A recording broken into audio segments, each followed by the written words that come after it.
Salut tout le monde, j'espère que vous allez bien. On se retrouve pour une vidéo quand même assez spéciale parce que je vais enfin répondre à la question qu'on m'a le plus souvent posée en live. Quel est ton manga préféré? Honnêtement, à chaque fois qu'on m'a posé la question, j'ai jamais su y répondre parce que je sais pas si vous vous rendez compte à quel point c'est compliqué en 2-3 minutes faire la liste de tous les mangas qu'on a aimé lire, sachant qu'il y en a quand même énormément, et de dire celui-ci c'est le meilleur de ce que j'ai lu. Et en fait, ce qui m'a beaucoup surpris, mais une fois que tu mets ta liste en papier, ça devient tout de suite beaucoup plus simple parce que tu sais ce que tu as écrit et tu sais plus ou moins ce qui te manque. Je pense qu'il est assez important de le préciser ici, mais on sera d'accord que ça c'est mon top 10 de mes 10 mangas favoris, donc ça dépend quand même énormément de mes goûts. C'est pour ça que si vous attendiez à voir certaines licences à l'intérieur, n'hésitez pas à me le dire en commentaire, mais c'est quand même assez probable que d'ici la fin de l'année, je refasse un top 10, mais seulement des licences parues en France en 2020. Préparez-vous parce que je pense que parmi vous, il y aura énormément de surprises. On va directement commencer avec le sommet du podium.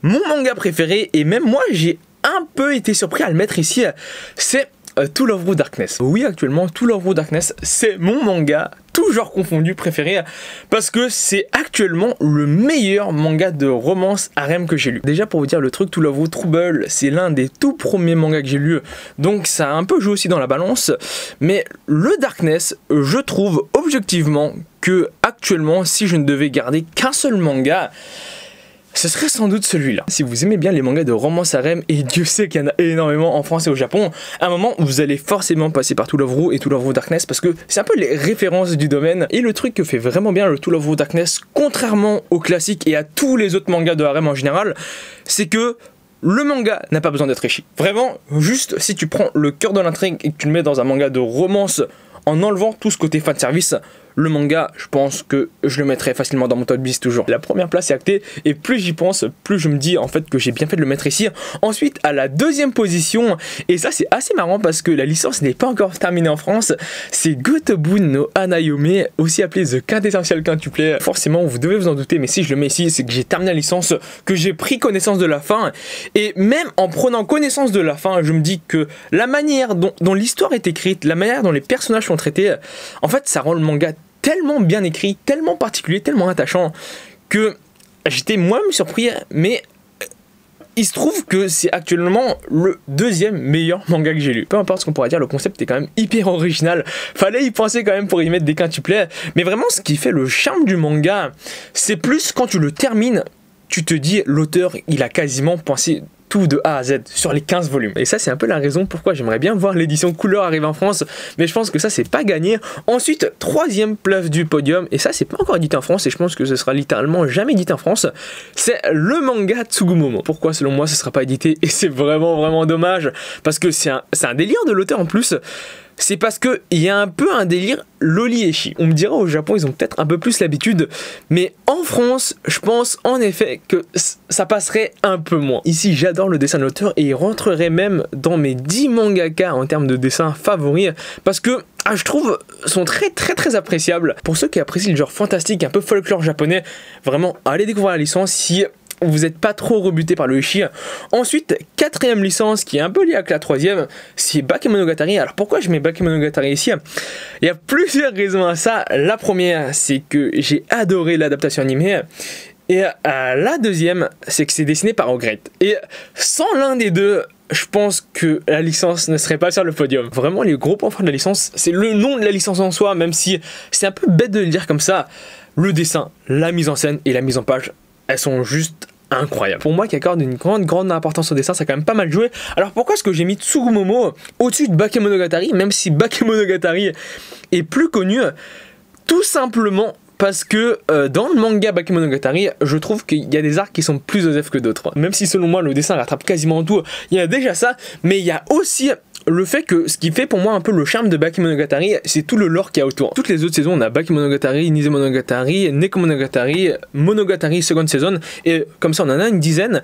Et quand tu regardes l'animé de A à Z, tu dis ah ouais, en fait tout est lié. Alors que dans le manga, juste actuellement avec la saison Bakemonogatari, par exemple, on n'a pas la préquelle. Et la préquelle, ça rajoute quand même pas mal de trucs. Ce qui est sûr, c'est que si Ogret adapte d'autres saisons de la série Monogatari, je pense que ça va rentrer sur la 3ème place du podium au lieu de la 4ème. 5ème titre, et je pense que vous en avez quand même pas mal entendu parler, c'est le manga Grand Blue, qui est le meilleur manga d'humour que j'ai lu jusqu'à aujourd'hui. Littéralement, je l'ai relu 3-4 fois et à chaque fois vraiment j'ai tapé des barres dessus. Donc pour vous dire à quel point le titre est excellent. Et petite info en plus, on a le manga qui va pas tarder à arriver en France, parce que quand on va sur Nautiljon, et bah on peut voir que le volume 1 va pas tarder à apparaître. On ne sait pas encore par quel éditeur, mais ça va bientôt venir en France. On peut voir nombre de volumes version originale 15, nombre de volumes version française 0 apparaître, et quand la licence n'a pas encore été acquise ou annoncée par les éditeurs, on n'a pas cette 2ème ligne du nombre de volumes français. Sa 6ème place, et là non plus il n'y a pas vraiment débat à voir, c'est le manga Aiyori Aoshibu Indigo, et pour vous dire c'est la seule licence qui s'est terminée dans la liste que je n'ai pas terminée. C'est un cas assez particulier parce que c'est le manga qui m'a fait rentrer dans le monde de la Japanimation, donc ce qui m'a fait commencer les animés, ce qui m'a ensuite fait commencer les mangas, et c'est sans doute le manga qui, en tout cas l'un des mangas qui m'a le plus marqué. Et du coup la raison pourquoi je l'ai pas terminé, et vous allez sans doute trouver ça drôle, c'est tout simplement parce que c'est 17 tomes actuellement en France, et j'ai peur en relisant la série d'être déçu de ce que moi j'en avais pensé. Ce que je pense que je vais faire, ce sera sans doute l'un des derniers mangas que je vais lire de ma vie, comme ça la boucle va se boucler. Ensuite, à la 7ème position, on a le manga, la saison 2 de Rosario Vampire. Je trouve la licence très bonne dans ce qu'il fait, même si à certains moments je suis pas vraiment fan. Mais à la fin, quand moi j'avais terminé, je l'ai relu, et je vais sans doute le relire encore une fois parce que je trouve le titre vraiment excellent. 8ème place, qui pourrait quand même paraître assez surprenant, c'est le manga Food Wars, parce que oui, vraiment, j'adore le manga Food Wars. Peut-être pas le tout dernier arc que j'ai pas encore terminé, mais vraiment, quand moi j'ai découvert la licence, j'ai tout enchaîné d'un coup. Je trouve ça très fort qu'ils aient pu nous pondre un manga aussi shonen qui parle de la cuisine. Après, pour être honnête, Food Wars, c'est sans doute la série avec le temps qui risque de gerter la liste. À la 9ème position, on a One Punch Man, parce que One Punch Man, juste, c'est trop stylé, c'est trop bien écrit. Franchement, je pense que si j'avais fait la liste il y a un an de ça, One Punch Man n'aurait pas été sur la liste, parce que je trouve que l'arc qui est actuellement, c'est sans doute le meilleur arc du manga. Et ce que je trouve vraiment fort dans cet arc aussi, et je trouve que ça remonte énormément le niveau global, c'est que je n'ai jamais pris autant de plaisir à suivre des personnages secondaires. Il n'y a pas que ça, parce que le manga a quand même d'autres énormes qualités, mais pour moi ça a quand même énormément joué.